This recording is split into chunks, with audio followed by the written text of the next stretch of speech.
Workforce Innovation and Opportunity Act, known around here as WIOA, is our nation's flagship workforce development law. WIOA is the culmination of decades of policymaking by Congress to create a federally supported, state-managed system of programming for job training, adult education, and career services, as well as programs to connect employers with job seekers and help with placement, recruitment, and retention. WIOA helps achieve our country's key goals of reducing poverty and driving economic growth by helping working Americans get the skills, knowledge, and experience they need to successfully participate in today's job market. With a new skills, certification, or degree, workers can apply for better-paying jobs, earning more for themselves and their families. WIOA and its predecessors have been a successful formula for workforce development for over 60 years, and today's bill will ensure that WIOA can continue serving workers and their families in our changing and dynamic economy. Today's bill is an overdue reauthorization for WIOA. While the bill makes a variety of important technical adjustments to keep the law relevant as our economy changes and evolves, the bill also upholds core programs and services that have a demonstrated record of success.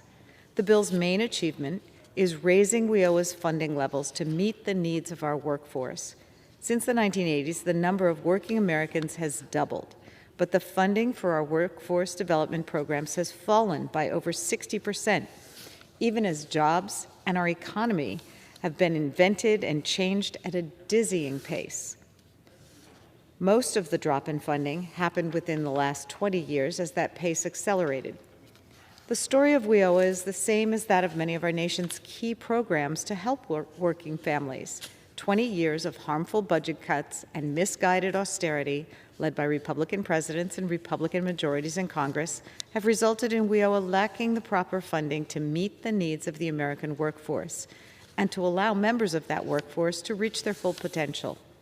The funding authorized by this bill will allow WIOA programs to train over 1 million workers a year, creating real, tangible benefits for workers and employers. Put simply, with this boosted funding, workers will be able to get better jobs, and businesses will be able to hire better employees. That's a rare win-win policy achievement that we should all be able to get behind. Today's WIOA reauthorization bill also has an added focus on youth employment opportunities, adult education, and support for formerly incarcerated individuals. The WIOA reauthorization bill will reauthorize programs to help disadvantaged and disconnected youth and provide them with summer programming, employment, and educational opportunities, as well as youth-specific training programs. The bill will provide community colleges with funding and technical assistance to offer employment and training programs for in-demand industries, a successful model that we've seen utilized in my community. And the bill will create a Department of Labor program to specifically help individuals released from prison transition back to the workforce. Lastly, Mr. Speaker, I want to highlight 3 of my amendments to WIOA. As chair of the Congressional Youth Mentoring Caucus, one of my priorities is to make sure that youth are able to access job training and meaningful employment opportunities.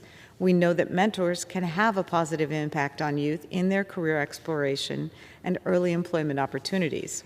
My amendments will ensure that WIOA's programming better targets youth who are most in need of services and is specifically geared to ensure positive outcomes for young people.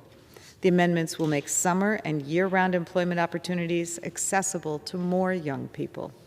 And finally, the amendments will make sure that employers, programs, and staff that mentor youth will have the tools required to provide the support and skill development needed to help young people succeed in their chosen careers.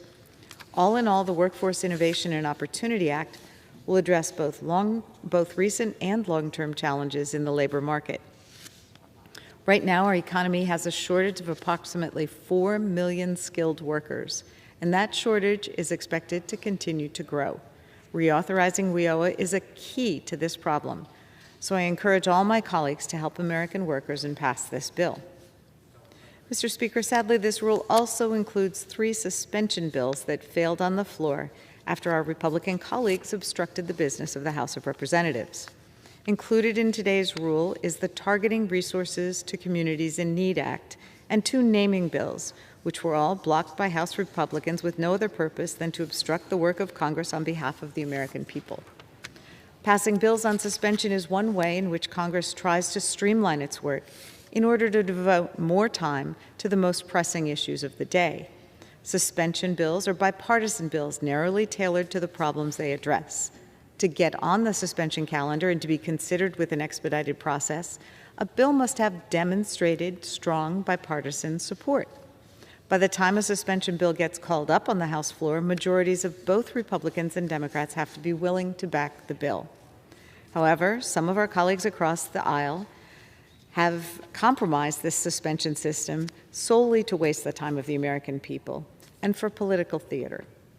One of the bills we must reconsider now is the Targeting Resources to Communities in Need Act, which would use proven strategies to improve the direction of federal funds to areas of persistent poverty. This bill will greatly improve the effectiveness of many of our safety net housing, hunger, and job training programs. The bill is bipartisan, bicameral, and will benefit low-income Americans in both rural and urban communities, yet House Republicans tanked the bill. The other two bills would rename a courthouse after Judge Joseph Hatchett and a post office after Representative Lynn Woolsey. Joseph Hatchett was a pioneering black lawyer and judge from the state of Florida. Born into the Jim Crow South, Judge Hatchett set many important firsts as a black judge, ultimately becoming the first black man to serve on the Florida Supreme Court. Judge Hatchett was a committed public service servant for the state of Florida, a fact recognized by both of Florida's Republican senators and all 27 of the state's representatives who co-sponsored the resolution to name a Florida courthouse after Judge Hatchett. And yet, House Republicans tanked this bill too, including 10 Florida Republicans who had previously supported the measure. What purpose does this stunt serve? What constituent base wants you to do this? It's nonsense and a waste of everyone's time. If a member doesn't like a bill, that's fine. That's how this place works. But we need to work together in good faith for the American people. It's a bad faith move to torpedo bipartisan suspension bills at the last minute. It's bad for Congress, and it's bad for the country. This Congress has seen a worrying increase in this kind of parliamentary nonsense from a small but vocal sect of the Republican Party. And while it's a small group of members who initiate this nonsense, the whole party has been happy to go along with it.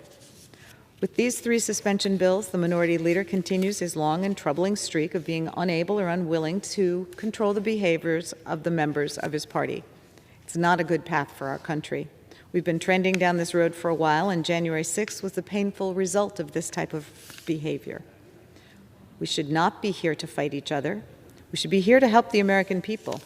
Some of our colleagues seem to have lost sight of that mission, and the whole country is paying the price. Mr. Speaker, I've reserved the balance of my time.